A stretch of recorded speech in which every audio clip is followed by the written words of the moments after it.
Hi, I'm Lori Gelman for Howdini.com. Here we are at a bug lovers party for both boys and girls, and this adorable inchworm is the perfect centerpiece. Lieve Hansen for Betty Crocker Kitchens is going to show us how anybody can make this cake.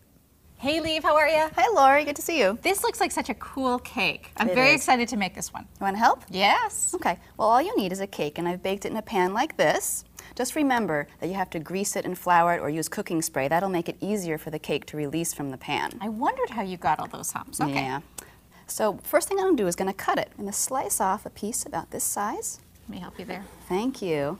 So you might have seen that my board was moving as I I was was cutting trying to help you. Well, I have a little trick. You can actually take a damp cloth and place it underneath the board, and this will prevent it from sliding around on you as you're cutting. Oh, good. See, nice and sturdy. Okay. So I'm going to do the next cut now. So that was sort of just a little slice off the end, or a third maybe? Yeah, maybe about a third. And now this one we're just going to cut right in half. And now we're going to arrange it on our plate. This is a really great plate because it is an inchworm and we're putting it on a leaf plate. That's very creative. I love that. Okay, so now we're going to arrange it. And that's going to be like the main body. And then we're going to place these two as the head and the tail. And now we're going to start frosting the cake. I've pre-tinted some vanilla frosting, and I made it a nice green. Nice. And to get this color, I've used a gel color. They have nice intense colors, and you can get them at decorating stores and even some grocery stores. Okay, in the baking aisle. In the baking aisle. Okay. Okay.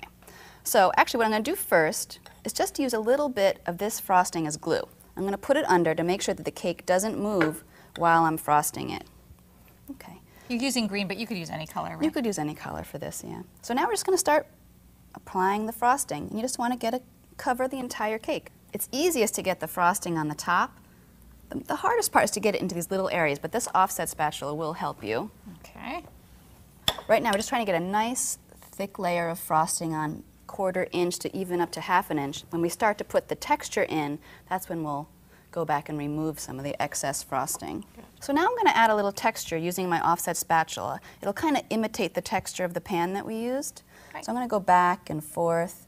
This will remove some of the excess frosting. You can just scrape it off into the bowl as you go. Right now I'm just pulling up from one side, and then I'll rotate it and do the other side and pull up towards the top.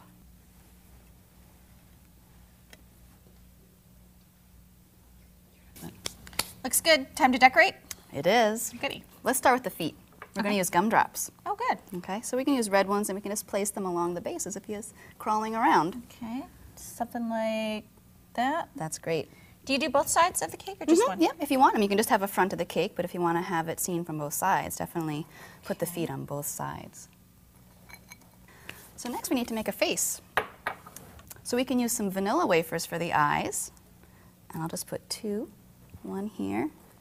This way you can see them from both sides. That's cute. And then we can actually take a little dab of icing and put on little chocolate candies just to give it another little googly eye. You can use your green frosting, no problem? Yeah, you can use green. Okay, and then you do the antennae. So what you can do is I have some pretzels, and we can actually put little green gumdrops.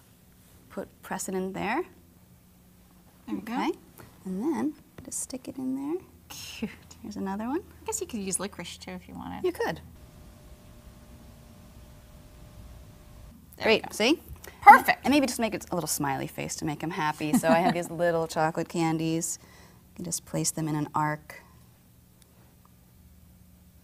He's smiling.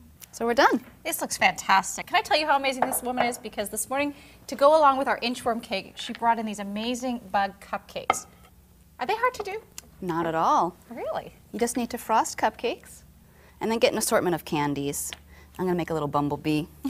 So I'm just going to stack chocolate and yellow candies. And then do a little one for the head. And then some little blue ones, little almond candies for the wings. And if you want, you can even apply little eyes. Wow, now you're really getting complicated, isn't it? No, you just put them like that. See? That's fantastic. That is easy, you're right.